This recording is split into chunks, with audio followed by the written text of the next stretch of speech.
Yo, what up? What up? What up? It's me, Mike Wilson. I'm here with I Got a Story to Tell. First and foremost, let's jump into it. Before I go any further, I want to give a huge shout out to the guy who made this even a thing, who gave me the idea. My brother Ron G. He hit me up some years ago and pretty much gave me the idea and was like, I think this would be dope. And I was a little hesitant, like, I don't know, I ain't sure. And he even went as far as giving me the title of this. I Got a Story to Tell. So shout out to my boy Ron G for this, for the inspiration. I love you, boy. And also quick shout out. Another inspiration for this was a podcast I was a big fan of that's no longer around. But when it was around, I was a faithful listener, even seen it live, a live taping of it. And it's Did You Miss Me? The Did You Miss Me podcast, which if anybody ever seen it, y'all know how funny it is. So shout out to those guys, D-Lay, Damn Fool, and Billy Sorrells for the inspiration for this podcast. Real quick, just to let y'all know how shit is gonna go. First, if you don't like to hear the word nigga or shit or any of those other words, this may not be the podcast for you, and that's cool. I get it. If you're fine with it, then keep rocking. Also, each episode will be about 15, 20 minutes long. Each story is a true story, very true. And along the way, you'll meet some people who can vouch for these stories because they play a part in it. So it'll range from my brother Kev, my brother Jimmy, my brother DC, a lot of people, man. So along the way, y'all will meet and hear about these people because they're my partners in crime. Also, like I said, each story is true. Majority of them will be funny stories. I will have a couple episodes that are a little serious. I'm trying not to get too serious on shit. But even in the serious ones, I can, find some comedy or whatever. So, with that being said, let's hop into the first episode of I Got a Story to Tell. Let's go.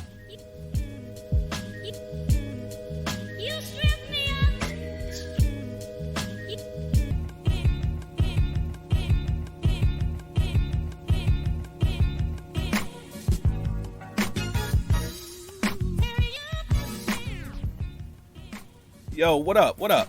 So, this story takes place around the fall of 2004. At the time, I'm living in Tampa, Florida. My brother Kev. So, it's a Friday. So, last minute, my brother's like, hey, you want to fly up to D.C. and watch the game? So, the Tampa Bay Buccaneers are playing the then Washington Redskins. Now they're known as the Washington football team. So this Friday, I'm like, cool, let's do it. So me, him, and our boy Big L. Shout out Big L. Lamont, what's going on? Chi-Town zone. So we fly up to D.C. Get to D.C., get a car service, check into the Mandarin. I believe that's on M Street. The Mandarin Hotel on M Street. So we chilling for a while. So my brother's like, hey, we gonna step out tonight. So back then, early 2000s, there was a club in DC called Dream that everybody went to.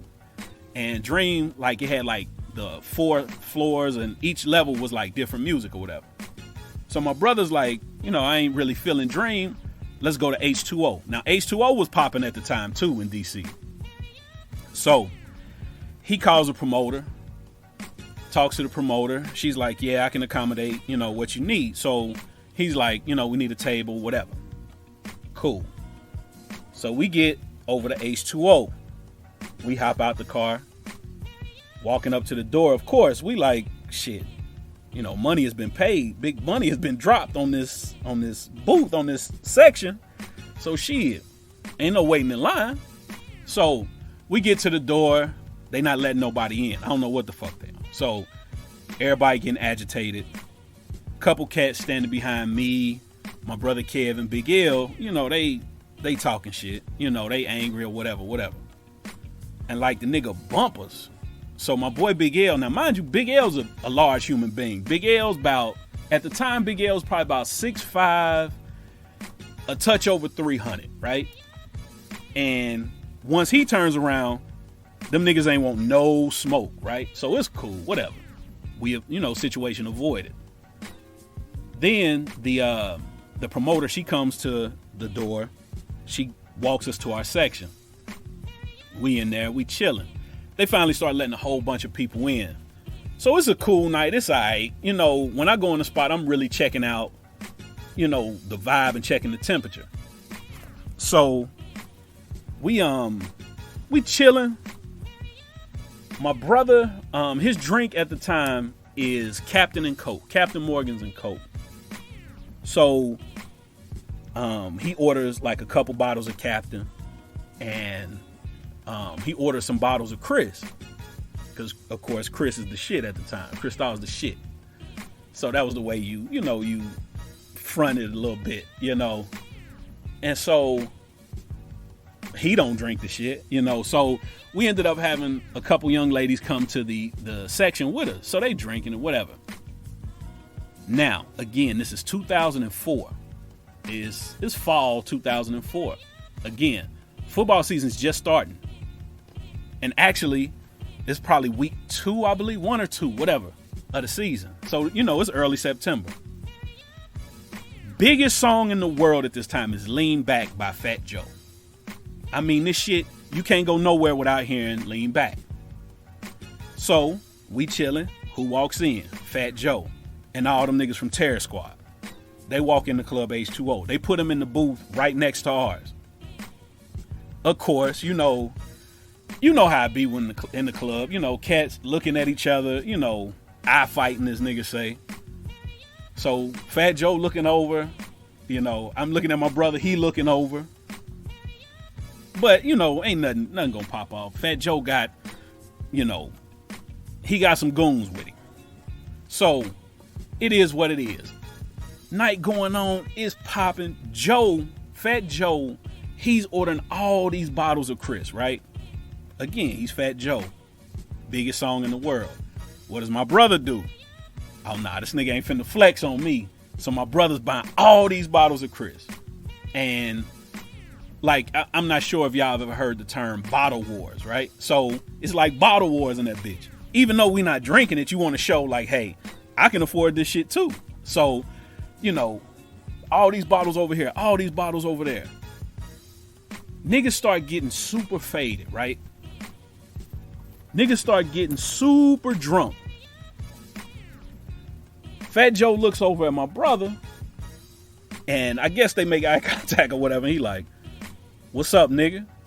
My brother like, "What's up, nigga?" And it was almost like that. I see you, nigga, I see you. And it was love after that.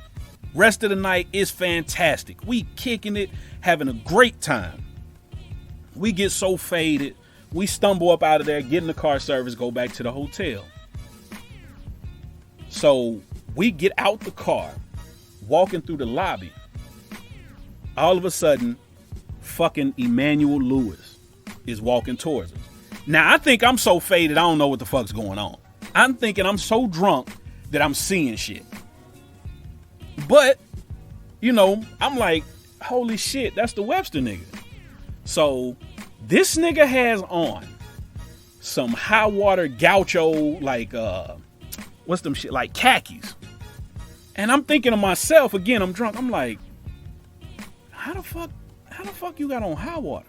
Like, you could have bought some regular little kid pants and them shits fit. But the nigga had on some high water gauchos, some Eastlands. Y'all remember old school Eastlands? Nigga had on some thick ass white socks and a button down with a leather, I don't even know, maybe do y'all remember members only jackets? The nigga had on a leather members only. And the nigga was solo and cats was clowning him. I mean, I felt bad for him after a while, but they walking by what's up, little nigga? It's getting disrespectful. But anyway, go to my room. Mind you, we come in the room, it's about 6 o'clock. We're supposed to be going to the game the next morning. Everybody know on the East Coast. NFL games on Sundays, usually the early game starts at 1. We walking in the hotels about 6. We oversleep. We hungover. We not going to that shit. So we end up not going to the game. So around checkout, we all meet downstairs in the lobby. My brother has the bright idea, instead of flying back to Tampa, hey, let's go to New York. Now, me and my brother spent a lot of time in New York City in the early 2000s. If it was popping in NY, we was there. Whether it was Lotus on a Sunday night, Strata, Bowery Bar,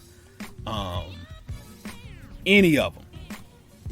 If it was popping in New York City, in Manhattan, we were there. We was going, right? We was flying up, we was going. Fashion Week, all that shit, right? So, my brother has a bright idea. Let's drive up to NY. Like, nigga, drive? Yeah, let's drive. I'm like, oh, fuck it. All right. So, rent a car. Big L's like, cool, fuck it, I drive. So, we're driving. We get to NY. It's later that evening. We check into, we're staying at the W in Times Square. No, I take that back. We stayed at the Doubletree. The W is like kind of catty corner around the corner from the Doubletree in Times Square, because they got 2 W's in NY. But anyway, we're staying at the Doubletree, the one in Times Square right next to the McDonald's, across from the ticket office. So we in the room, we chilling for a minute. We had went hard the night before, so my brother's like, let's step out. And I really got to give this shit some thought at this point. I'm like, nigga, I don't know. But fuck it, let's do it. So of all the spots that we were regulars at going in NY, my brother was like, let's go to some other shit. Okay, cool, let's do it. So we find this shit wasn't a bar, and it wasn't a club, it wasn't a lounge. Like, it was a mixture of all three. So we get there, we talk to the manager. We asked the manager, like, hey, can we have like a booth, like a section? He obliges, like, all right, cool. So we sitting in the section. My brother orders like 2 bottles of Captain Morgan. Captain and Coke again, that's his drink. So the cups they give us, the glasses, they're not that big. So I drink 1. My brother, I think, has about 1.5, maybe 2. These 2 older women walk in to the spot. The one, she comes and sits down next to me. And I want to be like, what the fuck are you doing? But I'm like, fuck it. You know, I ain't going to be an asshole. So she's talking to me. The other one's talking to my brother. And they're telling us, you know, I think they said they're in town for work or conference or some shit, right? Again, I had 1 drink. My brother had 1.5, maybe 2. Few minutes pass. Again, we've been talking. At this point, I'm sitting with my ass on the back of the booth and my feet are in the cushions. And I just start sweating profusely, right? I mean, nigga, like sweating, like on some like Charles Oakley type shit, right? Like I'm greasy sweaty, like I got a Jerry curl. And I can't figure it out, but I'm trying to be on my cool shit, right? Because I don't want to look out of place and look like, you know, like some goofball as she's having this conversation with me. So I'm like, shit. And I had a hat on that night. And I remember lifting up like the brim of my hat and like wiping my head with my hand. I look over at my brother, and at this point, this nigga's eyes are low. Like his eyes low. Like my brother done smoke marijuana, none of that shit, right? But this nigga eyes look like he done hit 12 pounds of Reggie. So I'm like, damn, what's going on here? Fucking next thing I know, I'm waking up, laying across the foot of my hotel bed in my room. Now from the club type spot we were at to the hotel was about 10 to 12 blocks. I don't remember walking to the motherfucker. So I'm like, how did I get here? But I wake up, I have the worst headache in the world. Like my shit's pounding. I'm fully clothed. So I wore I wore to the spot jeans, Air Force Ones, a button down, a blazer, and I had a hat. I wake up, I have all my shit on. Still, no shoes taken off, no socks, no nothing. All my shit is on. And I'm really thinking back, like I'm trying to replay the night. And I'm confused because last thing I really remember was I remember being, like I said, sweaty, faded. And I remember looking down at the woman sitting next to me. I remember looking down at her chest. And like, I was like, to myself, and I ain't say it out loud, but to myself, I'm like, damn, she got some long titties. Like, them shits look like long. Like, long. Like, long, like a Monday at a job you hate. Long. So I'm like, damn. And then I remember looking over at my brother, and it looked like he was talking and moving in slow motion. So that was the last thing I remember. So anyway, I start calling my brother. Like, I pick up my phone, I call my brother in his room. He finally answers. I'm like, and the first thing I say, nigga, you straight? He was like, nah. And I was like, me either. I was like, dude, what the fuck happened? You know, all this shit. We trying to put 2 and 2 together, and that shit ain't giving us 4. That shit giving us 12. So we like, damn, what's going on? So I get up. I go stand in the cold shower. That shit ain't helping. I get out the shower. Nigga, my shit I'm still sweating, you know, like I got a Jerry curl. You remember how old school nigga shit used to be wet? Like shit coming down their face? Like my shit's like that. And I'm sitting here and I got the AC full blast in the room and I cannot figure this shit out. So I'm still out of it pretty much though. So my brother's like, hey, we got to get some medicine, some Tylenol, something.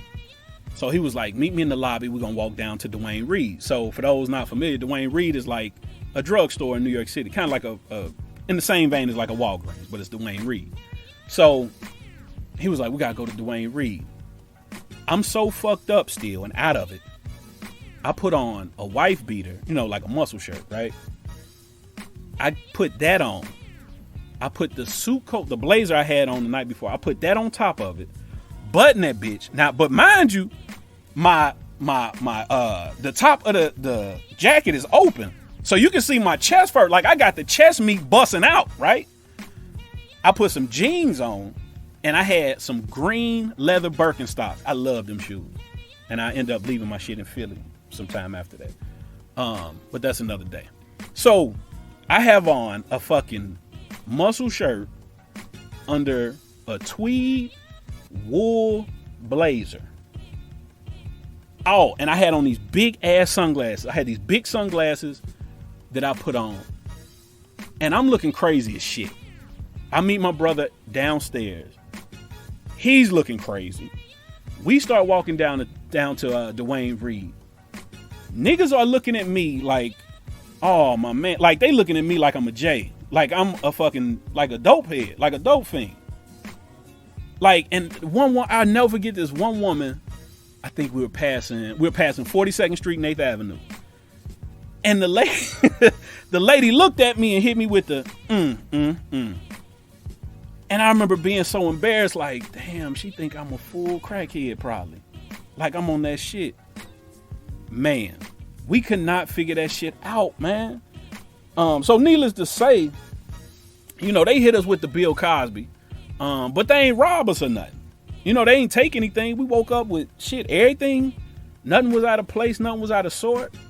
So it was just weird, man. They hit us with the Bill Cosby, and I was fucked up, man. That was, well, I take that back. I was about to say that was the only time I feel like I was ever slipped something. That was another time down on South Beach in Miami. And Jimmy, my boy Jimmy, my brother Jimmy in DC, and Kev, they were there. Well, Kev wasn't there, but Jimmy and DC was there. But that's a whole nother episode that we're going to talk about. But yeah, so that's what happened, man. They hit us with the Bill Cosby, and we ain't even know it. I'm out.